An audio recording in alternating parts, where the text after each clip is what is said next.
এ বন্ধু, মনে দিলে ভালো লাগতেছে না, চল কোনো দিক থেকে ঘুরে আসি। হ্যাঁ চল সবাই মিলে যে কক্সবাজার থেকে একটা টোট দিয়ে আসি। আচ্ছা তাহলে সবাই আমার মোবাইলে 3000 টাকা করে পাঠাই দে। আচ্ছা ঠিক আছে, আমরা সবাই 3000 টাকা দিতেছি। এ বন্ধু তুইও দিয়ে দিস। ঠিক আছে। আসলে বন্ধু আমি তো যাইতে পারবো না, আমার একটু টাকার সমস্যা হইতেছে, একটু এই মুহূর্তে সমস্যা হইতেছে আর কি।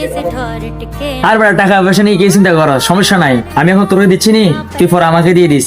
আর ওরা তোকে জিজ্ঞেস করলে বলবি যে তুই আমাকে দিয়ে দিছস। এ দেখ দেখ, টাকা পাঠাইছি। আচ্ছা আমি দেখতেছি। হ্যাঁ হ্যাঁ আসছে আছে বন্ধু, আসছে 3000 টাকা করে আসছে। আরে দিছে। হ্যাঁ হ্যাঁ ও আমাকে 3000 টাকা দিয়ে দিছে। আচ্ছা বন্ধু, আমি তো যাবো না, ওই আমার যে 3000 টাকা গুলো দিছি তাহলে একটু আমার দিয়ে দিলে ভালো হতো। কি করে? দিদি দিদি যত টাকা দিদি দিদি। আচ্ছা হ্যাঁ দিয়ে দিচ্ছি, ও যাতে যাবে না কি আর করার, ওকে দিয়ে দিচ্ছি ওর টাকা, ওকে দিয়ে দিচ্ছি।